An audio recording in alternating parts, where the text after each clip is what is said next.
Welcome into the early line Wednesday morning, August 24th, Sirius XM Channel 159. This is the Sports Grid Network. I am Donnie Rightside along with Mike Blewett, and we got you for the next 2 hours to get you ready for your Sports Grid day. Mike, welcome in on a Wednesday morning. Thanks, buddy. Great to be here with you, filling in for K-Dubs. Excited to go through a lot of big news yesterday. Yanks, Mets, Kevin Durant, everybody else waiting to see what we have to say and what the world has to say about a lot of these teams' chances as we head towards postseason and opening up the regular season on certain sides. There we go. Wednesday mornings here with Mike and Donnie. Has a nice little ring to it here. And by the way, Kevin is not here because, Mike, he's getting ready for a massive wrestling event tonight. So we wanted to get that out of the way before we get to our 7 in 7s. And how about this? No apologies necessary here. San Diego Padres Fernando Tatis Jr. says no excuses for his 80-game drug suspension, Mike, which included many suggestions that there were excuses, including haircuts and ringworm. Yeah, a lot of things going on when guys attempt to apologize in various sports. The apology that's a non-apology. People say things like, I'm sorry if I offended anyone. Just say you're sorry. Because you obviously did offend someone if you are apologizing. If you're building in excuses during the no excuse press conference, I think you need to go back to the drawing board with your PR team. Yeah, exactly. I mean, come on. Just come out and say, I'm not trying to hold up to this contract, Mike. It's a big number here. I don't want to embarrass myself or the fan base. I want to make sure I'm on the up and up. I got injured. I wanted to come back as soon as possible, as opposed to, yeah, man, got a tight fade on the street corner, got ringworm, got some weird, mysterious cream that I rubbed on my head, and here I am, and it was an 80-game suspension. Stop it. Just admit it. We'll move on. Yeah. We'll see him, I guess, around next May at this point, but he is scheduled to get shoulder surgery now. How about this one? KD and the Nets. Hey, we were never angry at each other. We're moving forward here, Mike. KD and the Nets say, you know what? Let's get this together. Let's make a run at an NBA championship. I do think Steve Nash is the type of guy that can put this behind him, but it does feel a little weird that literally this month there was talk of KD trying to get him and the GM fired so that he could come back and play on the Nets in peace. But I think Nash will move past it. I don't know if KD will move past it. We've seen that as great a player as he is, he's shown to be sensitive in certain scenarios. So I don't really know if this can work. I think the funny part about the Nets is, and I know we're going to get into a deeper dive later, is that we keep really rating them very high in terms of their ability to win an NBA championship, and nothing thus far with this group has shown us they can be anything close to that. Yeah, I think you hit the nail on the head at that point. It's always nice showing up to work, too, knowing the guy that you're working with actively tried to get you fired repeatedly over the summer. So let's see if we have some harmony on that Nets team. Now, how about this? Talking about harmony, how about if you're getting up there in age, you say, you know what? Most people are looking for pensions here, Mike. How about this pension? Nick Saban, $11.7 million a year, extended through 2030. Yeah, Saban will never go more than a couple of months without being the highest paid guy. So he makes himself the highest paid guy. This would take him to age 78. In the NFL, we have two 70-year-old coaches right now. I don't know that there's many of those in college right now, but I would say that your longevity in the college game probably is a little greater than it would be in the NFL. I think Belichick and Carroll are freaks in that regard, and Saban, I guess he'll be patrolling the silence. I just don't know, Donnie, how he can do it in an advanced age in the way that he does it. He's obviously a very intense coach.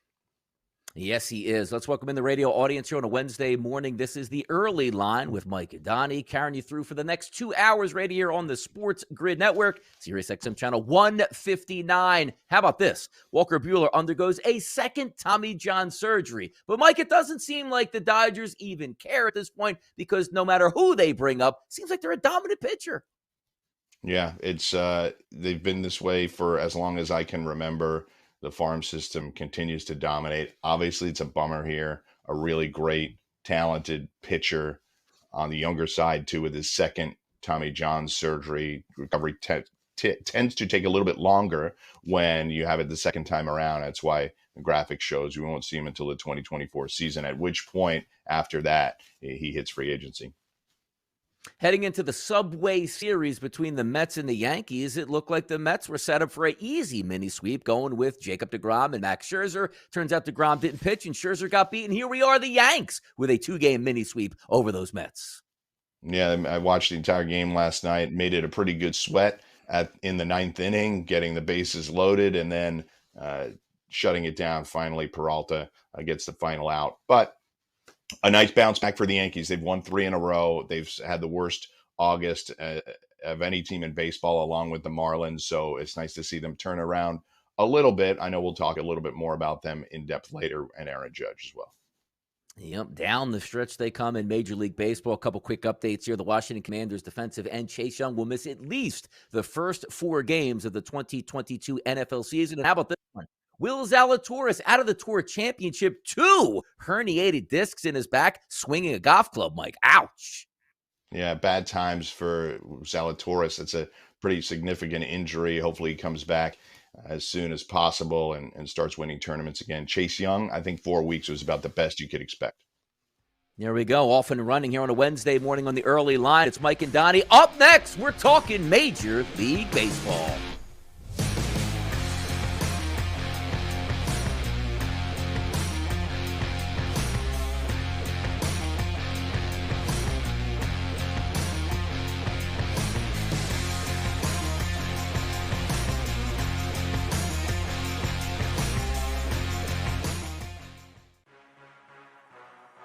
Sports Grid, your 24/7 sports wagering network. They play less games. The early line. Take a look at the top 4 seeds here in the Big Ten. They're going to play less. Rodgers and the morning Russell after. Wilson. We saw movement in the marketplace like Fantasy Sports the Today. Cleveland Cavaliers are a little thin as well. Newswire. Minus 160 favorite on the money line today for Arizona. Pharrell Coast to Coast. That's where they win cups. They win Stanley Cups over there. Give me the Game Penguins. time kind of decisions. bizarre when you consider everybody is out for the Warriors. In-game live all access. I like Vandy against Bama. I think Vandy can win the game, take it 4.5. In-game live, prime time. The PGA Championship. In-game live, overtime. All done before the final bet. Get the winning edge. Only on Sports Grid. The morning after. Kalia Copper was sensational. 21 points for Chicago. And then in game 2, Copper backed it up with 20 more big ones, going over 18.5 for her points prop tonight in each of the opening 2 games. If Chicago is going to win a decisive game 3 on the road in New York, Copper and her outstanding offensive performance will be a reason why. Over 18.5 points. The Sports Grid Network. The early line. This non-story is officially over. Tom Brady went away. Why? Because he can. He's Tom Brady. His wife very publicly has wanted him to retire. He did, and then he unretired. So in a meaningless week of practice, he went out and was able to spend some time with his family. Make sure that everything is good. It was reported to be a work-life balance. It was reported that the Bucs knew it was coming. Only on Sports Grid. Sports Professor Rick Horrow inside the $1.3 trillion business of sports with your daily numbers game with some pretty staggering numbers. First week average viewership, NFL preseason, about 1.7 million and 2.15 million on the high side. Now, put in perspective, Major League Baseball, a little higher at 2. The PGA Tour, first playoff round, about a 3. But let's remember, these are no names vying for non-spots on large rosters and in some cases, tape delay. And here's the bottom line. It is a significant number for people to come back and watch a second time and a third time where they know the score. Same thing for tickets. The 1 home or 2 home alternates this year and the last year are bought as part of the season ticket package. People may grumble, but they certainly take advantage of it, and the NFL's juggernaut continues in earnest. Sports Professor Rick Horrow, Daily Numbers Game.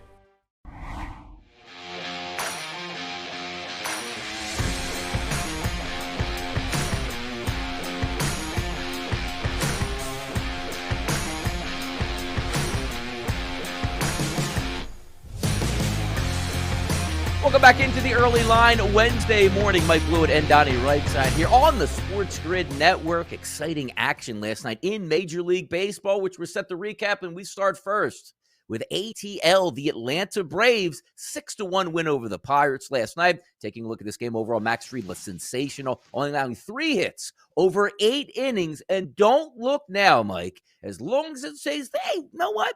Mets look like they're going to cruise to the victory here in the NL East. Only 2 games back now sit those Atlanta Braves after another good performance. Yeah, just 2 games. The Mets pounded the Braves a few weeks ago, and it seemed like the Mets had really distanced themselves from the Braves. Really kind of a massacre here at Citi Field. But just a few weeks later, it's 2 games. Max Fried pitching lights out. Donnie's only given up more than 3 runs once since May 13th. Very consistent. And last night, 95 pitches in an 8-inning outing. He probably could have gone the distance, but they had it shored up. So another great performance by Max Fried. Is there any panic, Mike, here as we take a look? Because both of these teams are going to be in the playoffs. We understand that. But winning the division has its perks here. Home field advantage, less games initially are what you would think, and toward winning a World Series. If we're seeing that 2-game stretch, which we have roughly a month to go in the season, so let's put it at around 30 games or so that's left for each of these ball clubs. I'm looking right now at the FanDuel Sportsbook here. I see the New York Mets at a minus 410 price to win the NL East over the Atlanta Braves. I'm not going to call panic. I'm not going to call things going to set in because, as we know, even though they dropped 2 games versus the Yankees, Mets are a pretty good team, 1 through 9 in that lineup, and obviously have the frontline pitching and a dominant closer to close out close ball games. In your mind here, valid to take the Atlanta Braves at a plus 320 price, or is it still the Mets division to lose at this point? I still think it's Mets division to lose because they're coming up against a bunch of teams right now that aren't very good. They got the Rockies coming into town. So the Mets schedule sets them up to be in a better position than the Braves. However, we haven't had a good price on the Mets in months, Donnie. So they have not been a team that has been a fun team to bet on from a futures perspective. Obviously, individually, night to night, you got some unbelievable pitching out of them, both closers and a few strong starters. But from a futures perspective, it's been a long time where you'd say, you know what, jump on the Mets price. You're just sort of waiting for it to come down. And I think the book is even looking at the number of Mets fans combined with their schedule and saying, we're not lowering this number in order to lose more potential money.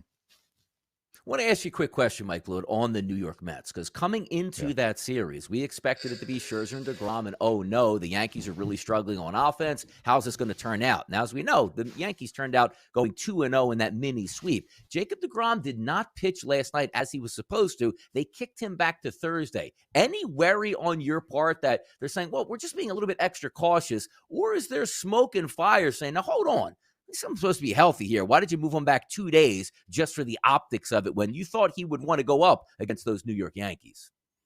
I think every Mets fan on the planet has to have some concern. Just looking at it constructively and objectively, I think that having Jake and Scherzer together looks powerful, but it might behoove them to have each one of those guys pitching in a different series. To use them both up against the Yankees in a 2-game set, I think strategically it makes a little bit more sense to separate them for now. Obviously, you can get them back together when it comes to October. So I think you're always going to be a little concerned. I think this is a little bit more strategic in helping to stretch them out a little bit. If Jake or Max can pitch one less time before October, I think that only helps. So I'm not panicked about this at all.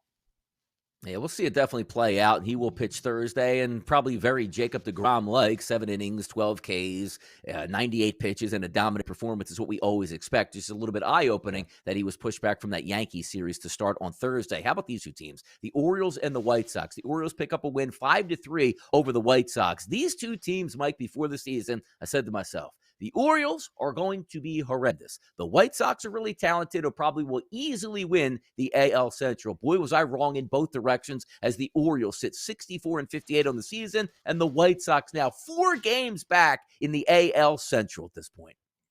Yeah, it's pretty wild because you're right. It's ironic that of all the divisions in Major League Baseball, I think if you and I sat here back in April, we probably would have said, well, it feels like the AL Central is a foregone conclusion we probably would have said, yeah, we probably like the Dodgers in the NL West, but let's see what the Padres can do. Now, the Padres have gone through a lot of changes since then, but there's always one division a year where it seems like nobody wants to take control of it. And the White Sox let that happen for 4 months. And now the Guardians are in position to pull away from them. I don't know what really we feel is broken about the White Sox. I know people are going to hammer Tony La Russa for all of this, but 62 and 61 isn't going to get it done anywhere. They're not even going to make the playoffs if they're playing this kind of baseball. So I am surprised. Yes, I thought this one, I didn't think any other teams were even going to really be competitive baseball teams. Yeah, it was almost like a fast forward. Say, all right, let's get to the White Sox playoffs and see what they can do, because this division didn't even look like they were trying to win or compete with the White Sox. And here we are at this time. By the way, the Philadelphia Phillies last night, Mike, 7-6 win over the Reds. A very Phillies-like game. Go down 3 runs, take the lead by 2 runs, go down 1 run, and come back in the 9th inning as the Phillies upend the Reds to keep their hopes alive for the playoffs. Sir Anthony Dominguez goes down a few days ago on the 15 IL, and all of a sudden, Mike, the Phillies can't close anybody out and have to win in a wild fashion last night. Yeah, and just like Sunday with the Mets, right?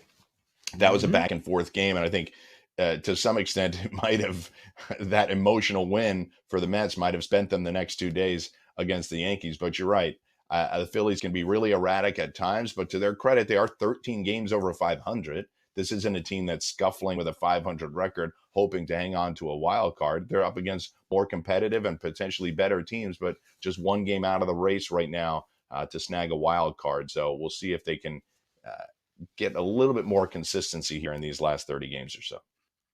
Yeah, it's going to be a wild stretch here. By the way, yesterday, Bryce Harper, 2 home runs and a rehab assignment down in AAA, so he's close to returning. They expect him possibly by the weekend or as late as next Monday, so maybe another extra shot in the arm for the Phillies as they try to make the playoffs. I'll tell you who's giving people shots in the arm. It's Aaron Judge. Hits his 48th shot into the seats last night as the Yankees won 4-2, complete that mini sweep over the Mets. For me, the Yankees are easily going to win this division, but sometimes it feels nice to say, you know, guys, we're still a good baseball team. Did you see what we just did to the Mets, who are also a very good baseball team and maybe a World Series preview? Yankees fans have to take that sigh of relief and say, okay, let's get back on the right track. Let's head towards September and October baseball.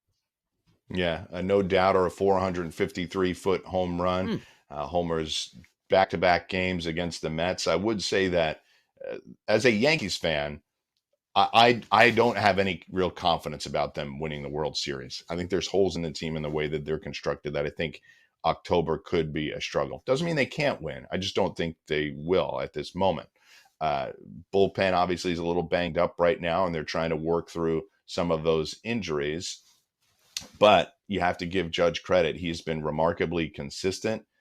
The only thing I can hang my hat on is, as great as they were and the pace that they were on, the 98 Yankees, the single greatest seasonal baseball team I've ever seen, Donnie, they were 91-31 during the season. And for the next 30 games, they went 500. So even great teams can have really rough stretches. This is unusually bad, that what the Yankees are going through. We'll see if they can continue to get on a little bit of a streak here and make August a little closer to a 500 month as opposed to 7 or 8 games below 500. Gotcha. And how about those Blue Jays there up in Fenway? You say to yourself, you want to get your season back in line. Well, last year, as we know, a lot of those Blue Jays games were played in Buffalo. They split also a couple games there down in Tampa. Now we take a look and say, why not just play all of your home games at Fenway Park? Because they seemingly have that under control. They absolutely torched the Red Sox here. Scored 8 runs with 2 outs early in that game for a 9-3 victory over the Red Sox. And also the Nationals last night on the card. Not a very good baseball team. And also those Padres. Let's talk more baseball coming up next.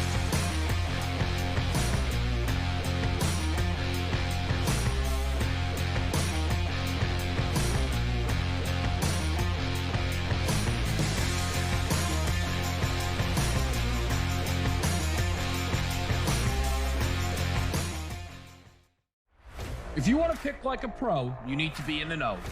The future of sports gaming is now, and we take you inside the lines, breaking down all the action and what it means for your bet slip. Turn down the game and tune into Sports Grid Radio.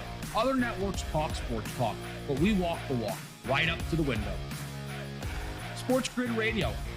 Listen free on the Sports Grid Radio app, iHeart, or TuneIn, or catch us on Sirius XM Sports Grid Channel 159. Maurice Allen, 2015-2016 European Long Drive Tour champion, 2017 world number 1. Me personally, I keep my game face on me all the time.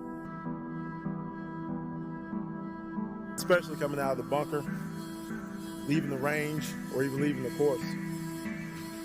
What's your story? The morning after. Why are you buying in on Dylan's stock for 2022? Aaron Jones has been remarkably consistent for the Packers, and I kind of see him playing almost Alvin Kamara role in the slot, sitting about wide. And I think they're going to try and save him from taking this, ground and pound, and they're going to leave that role to A.J. Dillon to have this kind of more of a balanced approach because they need a little more consistency in their passing game. I think it helps that the Packers' offensive line is right now ranked 5th. The Sports Grid Network. The Early Line. Football is always so much fun because you see new players literally every single year, and the anticipation is stupendous once it gets underway. And we're really close to that. A 12:30 game overseas this weekend between Northwestern and Nebraska. And yeah, you're going to settle into Connecticut playing Utah State with a 27.5-point line. Everybody gets in the way. Big Ten, Pac-12. We cannot wait for this. Only on Sports Grid. Fantasy Sports Today. The running back that appears to make the biggest jump maybe in the last 2 months, maybe in all of fantasy, honestly, Davis, is Damien Pierce, who played for the University of Florida. And the beef that went on at Florida, Davis, is that people wanted to see him get the ball more. He really was never a primary running back at Florida. He's sort of a throwback guy in the sense that you give him the ball, he's never going to lose yards. The Sports Grid Network. Pharrell, Coast to Coast. This is yet, I'm told, at least the fourth different offense that Mayfield has to learn as a professional in his 5 years. And from the very start, Pharrell, they kind of knew it. I'm told after 2 weeks, he was so dominant over Darnold. It wasn't bad, but the fact of the matter is his timing was good. I'm told a couple of the throws are a little bit high. They feel that the time will be better as these guys work together. The Sports Grid Network.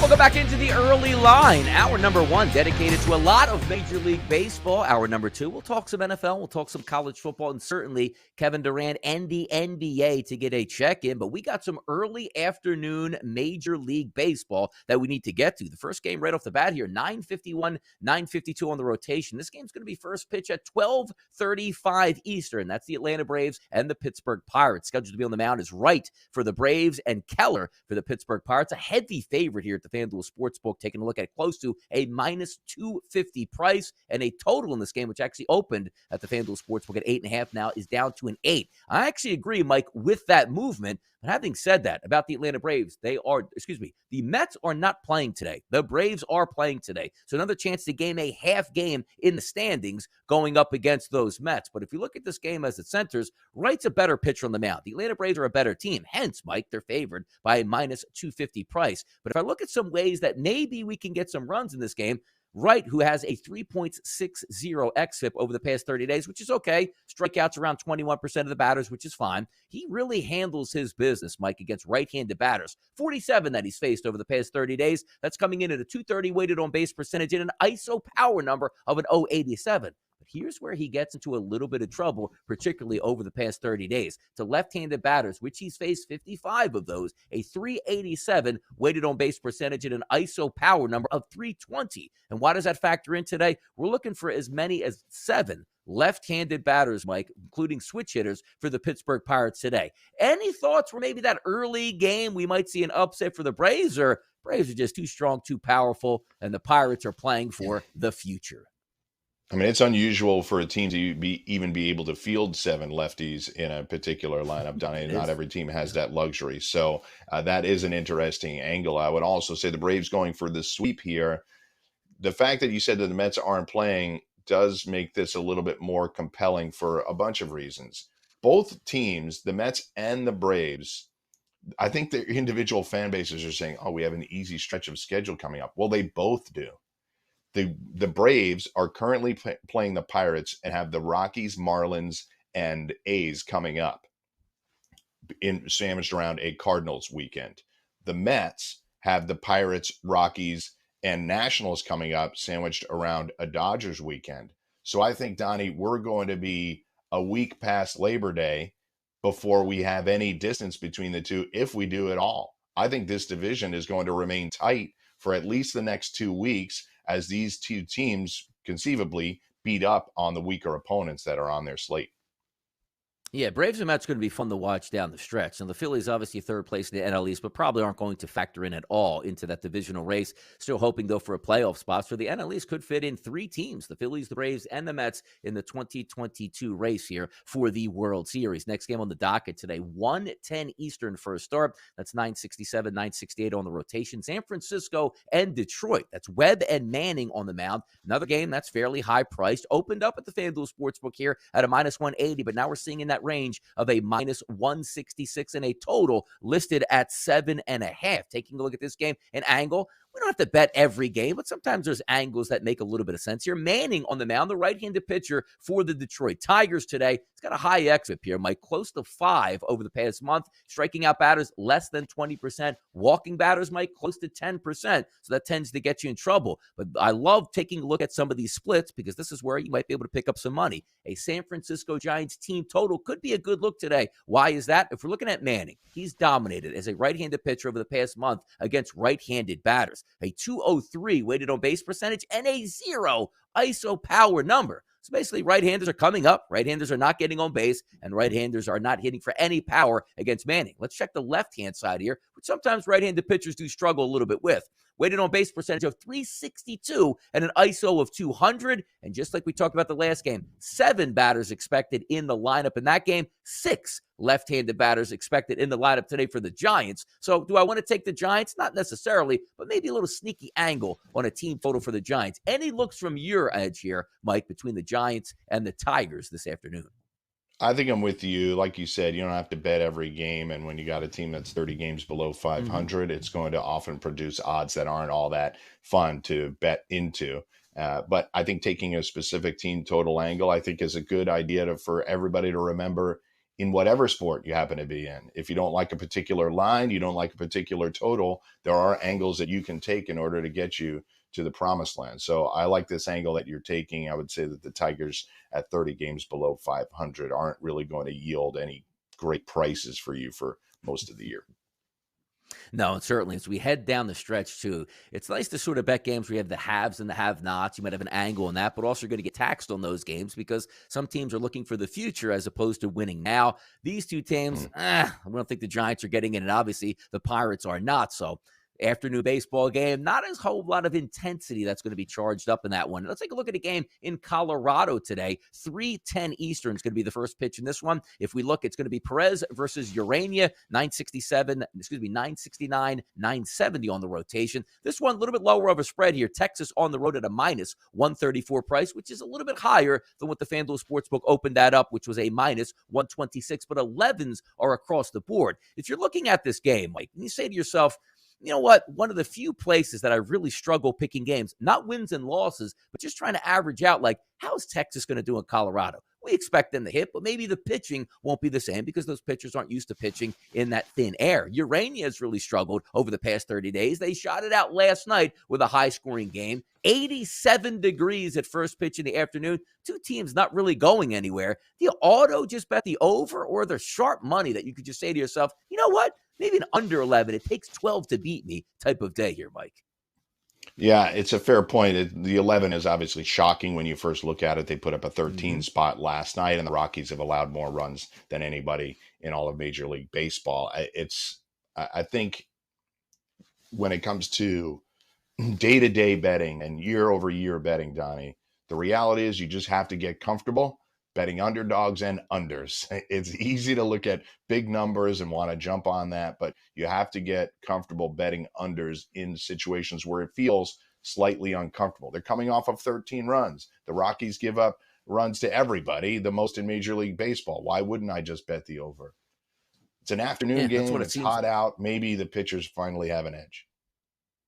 Yes, they do. By the way, I'm just getting a quick check here. A couple different outlets in this next game here. The Cleveland Guardians. It looks like on the FanDuel Sportsbook, we have Cal Quantrill on the mound going up against Blake Snell. One of my outlets here is saying Yu Darvish, but we're going to go with Snell as the initial handicap in this game. This game's going to start 4:11 Eastern, and if we're lining this one up, 7.5 across the board, and a heavy favorite here for the San Diego Padres at a minus 162 price. Now, we saw the Guardians with a big-time win yesterday in a low-scoring affair out in San Diego. As we know, it's a true pitcher's ballpark out there. Got two decent pitchers on the mound. And if we do take a look at Blake Snell in a start today, over the past 30 days, he's been really good, Mike. A 2.91 xFIP number. How about this strikeout percentage? 36% of the batters that he has faced over the past month have struck out here. If we're trying to equate this as Snell with a left-handed pitcher, he's probably dominating lefties, right? And you would be correct. A 232 weighted on base percentage and a 0 ISO power number through those 15 batters he's faced over the past 30 days. So you say to yourself, maybe there's an angle here against right-handed batters that could get to him. Hasn't been the case. 99 batters he's faced over the past 30 days. How about this? A 233 weighted on base percentage and an ISO of 054. If we flip it over now and get that matchup of how Quantrill matches up, his xFIP is a little bit higher over the past 30 days, Mike, but he actually has some pretty good splits here between lefties and righties. Lefties at a 279 weighted on base percentage, righties at a 262. For me, that's 7.5 that currently sits here at the FanDuel Sportsbook. Takes 8 to beat me. I'm leaning on an under here in an afternoon baseball game out in San Diego. Yeah, I think so. I think 7.5 is the number that you want to jump on, Donnie. I think there's a chance that this number could come down throughout the day. It's why you watch the early line. I wouldn't be surprised if people are betting it early and betting it under because of this pitching matchup. Yeah, no doubt about it here. Usually out there, you get those two teams lined up here. And Soto, by the way, swinging in the batting cage, tweaked his back a little bit. We'll see if he even makes it to the starting line. Now, last game of the afternoon slate here, 4:10 start out on the West Coast, Mike, 975, 976. Washington and Seattle. Our good friend Anibal Sanchez back on the mound, who actually had a pretty decent start his last time out going up against Kirby. Look at this price. When we talk about the haves, Mike, and the have-nots. Seattle fighting for a playoff spot. Washington fighting for the first pick overall in the draft. A minus 310 price here at the FanDuel Sportsbook and a 7.5 across the board. If you're saying Anibal Sanchez in his last outing, I trust him, good luck to you, because I don't trust him at all. It's a right-handed pitcher, Mike, over the past month. How about this split here? 61 batters he's faced from the right-hand side, a 429 weighted on base percentage with an ISO power number of 314. Some say there's no value in a minus 310 price, and sometimes, as I say most of the time, I would agree with that. But any looks here that say, you know what? Mike says the Nationals got a legitimate chance here in the afternoon against the M's. The only thing I would push back on what you said is that you said the Nationals are fighting for the top pick in the Major League Baseball draft. I don't think they're fighting at all. I think they've waved that white flag a while ago at 41 and 83. You can't make the argument that they're fighting for anything. So you're right. Minus 310 is not a value price, but you're just going to have to look at a run total, or something else as an angle if you don't like paying the three bills, the minus 310. Yeah, we had Aaron Sanchez on the mound yesterday. Anibal comes back to the mound today. So look at these guys, see what they can do. But I don't expect much out of that Nationals offense. Could be an easy winner for the Seattle Mariners, but even bad teams do rise and shine and win games every once in a while. We got a night slate coming up next year that you're certainly not going to want to miss. We'll hit some of these games, see if we can find some value in those, and having some fun here on the early line on a Wednesday right here on The Grid.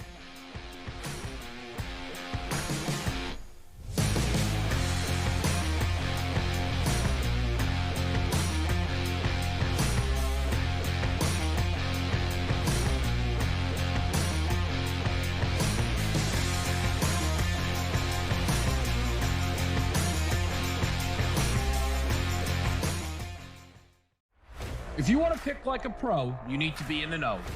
The future of sports gaming is now, and we take you inside the lines, breaking down all the action and what it means for your bet slip. Turn down the game and tune into Sports Grid Radio. Other networks talk sports talk, but we walk the walk, right up to the window. Sports Grid Radio. Listen free on the Sports Grid Radio app, iHeart, or TuneIn, or catch us on SiriusXM Sports Grid Channel 159. Maurice Allen, 2015-2016 European Long Drive Tour Champion, 2017 World Number 1. Me personally, I keep my game face on me all the time. Especially coming out of the bunker, leaving the range, or even leaving the course. What's your story? The morning after. Why are you buying in on Dylan's stock for 2022? Aaron Jones has been remarkably consistent for the Packers, and I kind of see him playing almost Alvin Kamara role in the slot, sitting about wide. And I think they're going to try and save him from taking this, ground and pound, and they're going to leave that role to A.J. Dillon to have this kind of more of a balanced approach because they need a little more consistency in their passing game. I think it helps that the Packers' offensive line is right now ranked 5th. The Sports Grid Network. The Early Line. Football is always so much fun because you see new players literally every single year, and the anticipation is stupendous once it gets underway. And we're really close to that. A 12:30 game overseas this weekend between Northwestern and Nebraska. And yeah, you're going to settle into Connecticut playing Utah State with a 27.5-point line. Everybody gets underway. Big Ten, Pac-12. We cannot wait for this. Only on Sports Grid. Fantasy Sports Today. The running back that appears to make the biggest jump maybe in the last 2 months, maybe in all of fantasy, honestly, Davis, is Damien Pierce, who played for the University of Florida. And the beef that went on at Florida, Davis, is that people wanted to see him get the ball more. He really was never a primary running back at Florida. He's sort of a throwback guy in the sense that you give him the ball, he's never going to lose yards. The Sports Grid Network. Pharrell, Coast to Coast. This is yet, I'm told, at least the fourth different offense that Mayfield has to learn as a professional in his 5 years. And from the very start, Pharrell, they kind of knew it. I'm told after 2 weeks, he was so dominant over Arnold. It wasn't bad, but the fact of the matter is his timing was good. I'm told a couple of the throws are a little bit high. They feel that the time will be better as these guys work together. The Sports Grid Network.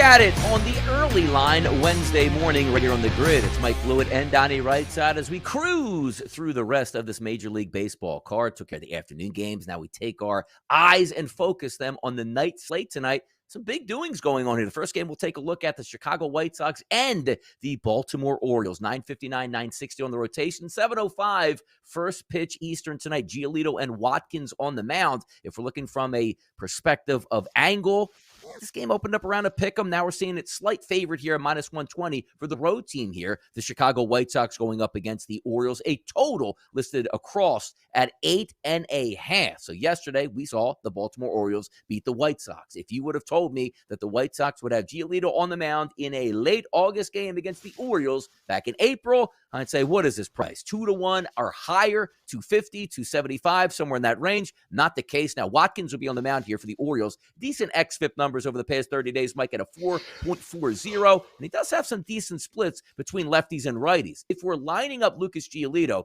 he actually has a very good xFIP over the past month at a 3.60, striking out close to 25% of the batters. So he sets up nice against this offense here for the Orioles. However, he does have slightly higher weighted on base percentage with his lefty-righty splits. 53 batters he's faced from the left-hand side. Keep in mind, Giolito is a right-handed pitcher. That's a 350 weighted on base percentage. To righties, a 386 through 63 batters. Are we looking today and saying, hey, I'm not stopping the Orioles. They're at home. They should handle this. Or wake up, White Sox. What are you doing? Donnie, Giolito got crushed his last time out.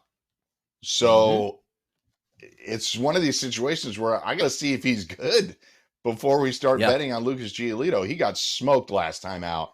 I don't feel good about the White Sox at all right now.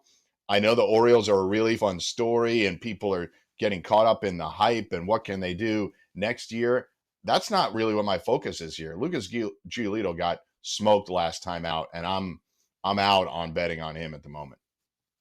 I'm glad you brought that up because sometimes these topics come up because we can analyze these games all we want, but there's still human beings on the mound, and you know as well as I do. Let's just say you're handicapping games. Hey, Mike, your last 3 football games, you lost all 3. You start to question yourself a little bit. Same as me. Donnie, you're on a losing streak. What gives here? Ooh, I really like the Phillies today, but I might want to back off because I don't trust my numbers. Talk about betting on a pitcher that did get rocked in his last outing and how you approach that. Because you just said, like, maybe I want to stay away. Is there any value saying, you know what, he's a professional, he'll bounce back. He's usually a good pitcher. I think I'll take my shot because the price is only a minus 120 at this point. Or are these stay away games? They say, like, you know what, let me back off until maybe the 2nd or 3rd inning where I can get in live at the FanDuel Sportsbook. I think that's actually a pretty good angle, is to get in live. If you see him early and he's bounced back from what we saw.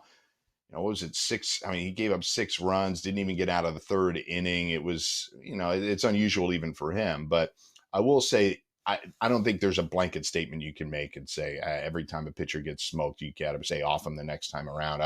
Clearly, that's not a strategy to employ. But I would say that I really would want to see a little bit from him. It's almost like when you have injured players that are a little bit banged up coming off of injury. Are you eager to bet on them their first time out?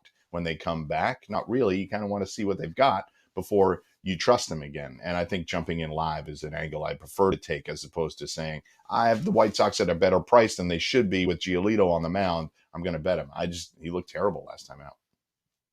Words to the wise also. We do have a full deck of games today on a Wednesday, which is nice. So what we're saying is you don't have to bet every game. If you don't love the angle, you can keep pushing it forward unless you're a Phillies fan and you got to automatically bet that team tonight. Let's take a look at this game. 9:53, 9:54 in the rotation, 7:05 first pitch. How about this one? Zuch on the mound versus Sanchez. If you never heard of either one of these guys, well, most people haven't either at this time. But take a look at this. Sanchez, the lefty, is coming back up from a minor league stint here. Not a great Major League Baseball pitcher by any stretch at this time. But if we're looking across the board here, we're seeing stuff at 8.5 as a total. But how about this? The Philadelphia Phillies at a minus 250 price with Sanchez on the mound, basically a spot starter that you had to call up from AAA. So if we're taking a look at some of the numbers today, and let's take a look at the, Sanchez line. Well, he doesn't have a line over the past 30 days. So we're just going to trust that he's going to come up and have a good performance. And by the way, I usually crush the Philadelphia Phillies here, Mike, when I start talking about them bringing up guys from AAA just to have spot starts who aren't very good pitchers. But the last time they did that, which was Bailey Falter, who's a terrible pitcher, he actually picked up the only win against the New York Mets. I look at this lineup here facing lefties being the Reds, and it hasn't performed at all over the past month. And then if we flip it over and say, well, what gives the Reds an advantage? I don't know, Mike. Nothing, with Zuch on the mound and his 6.55 xFIP over the past 30 days. And how about this here? Lefty-righty splits for Zuch, 423 to lefties, 606 to righties over the past 30 days. Philly's got to win this game, and you're supposed to beat teams like the Reds here, Mike.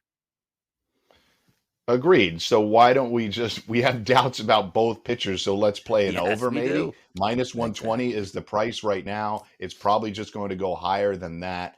I think either pitcher has an opportunity to get rocked. They both might. So let's just take an over here, and I think pocket the money. I think that's the easiest play on this game. Yeah, the Phillies are like cash cow in the past for me for the Phillies was never, Mike, betting them to actually win games. It was usually a total or a team total, and particularly last year, a team total against the Philadelphia Phillies because they have a terrible bullpen. You make your way through those 5 or 6 innings, and in the 7th, 8th, and 9th, they don't have anybody that can close games out. Now, the Phillies actually had it going for a time here, but Dominguez goes down. It seems like they're way back to the 2020, 2021 Philadelphia Phillies where it's a roller coaster, which if you are betting overs, it's sensational because the game is never over at that point here. We'll see if the Phillies get rolling, but a bad bullpen here, seemingly like on both sides, 2 questionable pitchers. You're right. You take a look at that 8.5, it does make sense. 4 runs for each side. Yes, sign me up. That's an automatic W in the win column for you here. Now let's keep it moving and down Donnie, the list as we go. One thing on that, one fun thing with the Phillies too is when the games tend to be lower scoring, betting them live, betting their over live has often been profitable for me for the Phillies. So a lower scoring game early, if that total starts to creep down, knowing what bullpen lies in front of you, you can bet them over live and get it an even better number than, say, 8.5. Exactly. No, it's a great point you make there, because let's just say the game does start at 8.5. You're hovering around that fifth inning. You know that bullpen is creeping behind, but the game's only 1-1, and they flash that 4.5 up that you can bet. All you need also, and keep in mind, when you're betting those low numbers after the fifth inning, you do have that backboard of extra innings to get to. So you say, oh, they have to go 3-2. No, they don't. They just got to have, say, let's just say each team gets to 2 runs here. You're going to cash that ticket because you're going to extra innings. So it is always fun there at the FanDuel Sportsbook to dip into that. Kevin and myself, so many times on In-Play Sports Tonight, Mike, last year, we used to tease like the Yankees. He's a big Yankees fan. Yankees would struggle to play. Wait till the fifth inning when they have no runs, and the Yankees team total is a 1.5 with 4 or 5 at-bats to go. Certainly a way to try to play it out. So there are many angles that you could take in Major League Baseball. One angle that seems to be working here is the Toronto Blue Jays. Anytime they get to Boston, they seem to dominate at the plate. So today, 961, 962 on the rotation. Barrios on the mound versus Hill, the lefty. A heavy favorite of a minus 176 for the road team, Toronto. This game's first pitch due at 7:10. Over under at 9.5. Without even handicapping specifics in this game, we know they are so comfortable talking about the Toronto Blue Jays in Boston, where just a few short weeks ago, we had a game where they had 25 runs on the board by the end of the fifth inning. Continued last night with 9 runs. Do you just ride these streaks out where you know this team is really comfortable? And also, a lot of the power and the damage done by the Toronto Blue Jays, Mike, comes from the right side of the plate, and they're facing a lefty on the mound today. Excuse me, Bello. Looks like he's probably going to start. Maybe Richo comes into this game, but I'm not trusting the Boston Red Sox today. No, I think we've reached a point in the season where the Sox are finally broken. They were fighting back a little bit there, and the trade deadline, they had a really unusual trading deadline. They were selling but buying at the same time, so they didn't completely wave the white flag, but they didn't really improve the team either. And I think it's all kind of come home to roost. I don't think they'll necessarily devolve into a team that falls 20 games below 500, but I think I think any player on that team right now is looking at the leaderboard, the standings, and knowing that they just don't have enough bullets in their gun in order to make this team competitive. So Toronto is really feeling it right now. I think the Yankees swoon has energized the Rays and the Blue Jays to some extent, and there's at least an opportunity for them to get back in it if the Yankees continue to struggle. But Blue Jays have their eyes on the prize. I feel like the Sox are broken it right now, and you're right. This is a tough team to bet on when the Jays have been so good on the road in Fenway. Talk about the Sox being broken now, which I do agree with. Mike, what's their future? Are they just going to splurge in the free agent market? Because this is a big market team that sells out every single night and should not operate and say, well, we can't challenge the Yankees and we can't challenge the other teams across Major League Baseball and payroll when they can. What is the future of the Sox? What is it? So there's 2 major decisions that the Sox have to make. One is that Bogaerts can actually opt out, and they let him walk, because Devers becomes a free agent after next season. So they have to figure out who is the guy that there is going to be the future. Devers, obviously a great young hitter, not unlike Mookie Betts in his ability to hit, who they also obviously traded.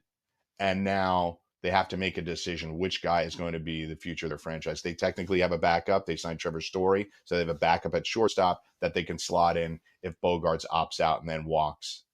So who is it? Are they going to build with a more reasonable contract in Bogaerts, who's already 30, or really pay huge money to make Devers the face of the franchise and build around him? They have to make that decision. If they let them both walk, then your guess is as good as mine. Like if they trade Devers for a haul of prospects and let Bogaerts walk and strip it all down to the studs, then why did they sign Trevor Story?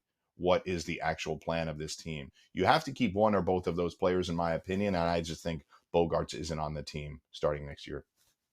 Yeah, it is interesting to look at, too, because let's also keep in mind, they had Mookie Betts, the face of the franchise, that they let go, well, not by free agency, but basically saying, we can't pay that much money for you. Send him out, and he's dominating for the Los Angeles Dodgers. But they got back Verdugo, so I guess that's an even money split there. Not, so we'll see where the Red Sox do head into the offseason. One last game before we get out of here in this segment, 965, 966, Minnesota and Houston. 2 teams fighting for playoff positioning, I should say, because Houston will make the playoffs. It's just going to be a matter if they're going to be the number 1 overall seed or not. Minnesota trying to find their way through the AL Central, a heavy favorite today. Valdez, the lefty, will be on the mound against Dylan Bundy, a minus 240 price here at the FanDuel Sportsbook. A total coming down a little bit, opened up at 8, now sitting at 7.5 at the FanDuel Sportsbook today. This game is going to be an 8-10 first pitch. Is this one where you just say to yourself, Houston at home, you take the under? Because it just seems like, I mean, sure, the lineup is talented, but this team plays a lot of under baseball. Are there any trends that you use with the Astros? Because it's a heavy price to go up against a decent team. Or is Houston just that good here, Mike?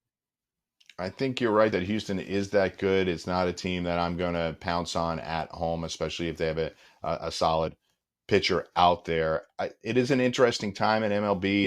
It's a long, worn out phrase about the dog days of summer, but you are seeing some teams go through it. The Rays are 8 of their last 10. Every other team in the American League, 6-4, 5-5, 4-6. They're kind of beating each other up. I think they're preparing for this stretch run. So even a team as great as the Astros haven't been lights out for the last 10 games. Major League Baseball coming down the stretch, but keep in mind, we still got a whole month to go. Just because it's football season, don't leave the diamond behind. But how about this? A sale in L.A.? Come on back.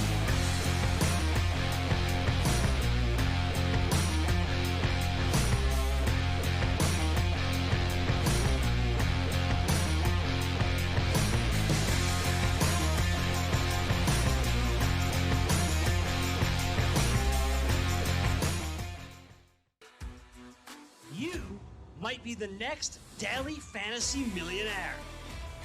No matter what you watch or where you play, learn from the world's best DFS players. Lineup building tools, expert projections, and advanced stats change the way you play the game. Dominate the competition. DailyRoto.com, the player's choice. The morning after. Who wins the American League Central? I recently had a change of heart here, and it's the Cleveland Guardians. I think that the Guardians are going to win the American League Central. I think that what they do in terms of offensive depth, I know we talked about that with Houston a couple weeks ago. I think that Cleveland runs out an incredibly deep lineup. I also think that they run out a very solid front three in that rotation with Shane Bieber, Tristan McKenzie, and Cal Quantrill. The Sports Grid Network.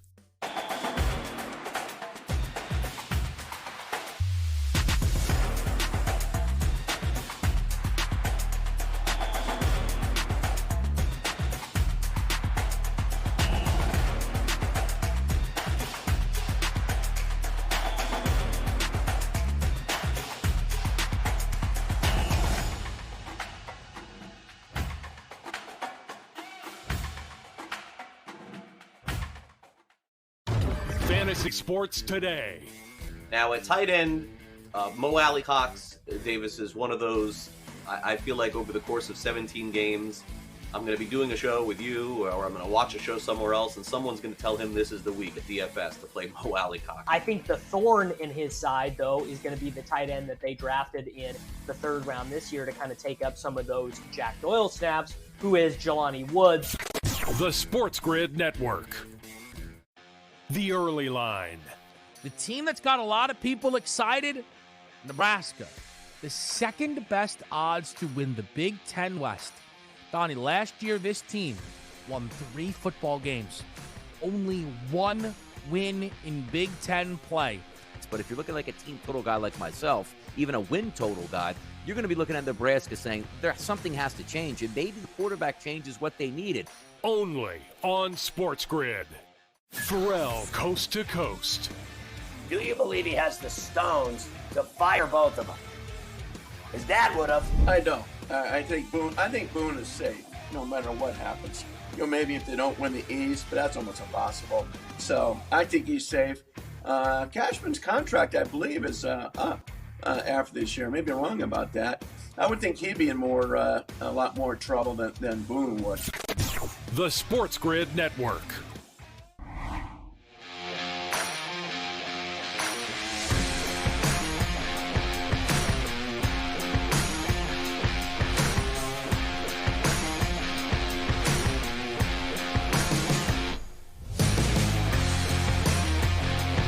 segment here before we hit the top of the hour on the early line. It's Mike and Donnie in the morning. Hot topics abound as we just wrapped up Major League Baseball. Got you ready for the card this afternoon and this evening. And how about this one? The Angels for sale. Artie Moreno, the owner of the Angels, bought the team for under $200 million. He'll sell this team with massive profits as it's due to go for a few $1 billion. But the topics that come up are not who he sells to, actually. It's who might be sold on the baseball team itself. Mike Trout with a massive contract. Shohei Ohtani due for a massive contract. So my question on this Wednesday morning to you, Mike, the sale of the Angels, your thought process down the line.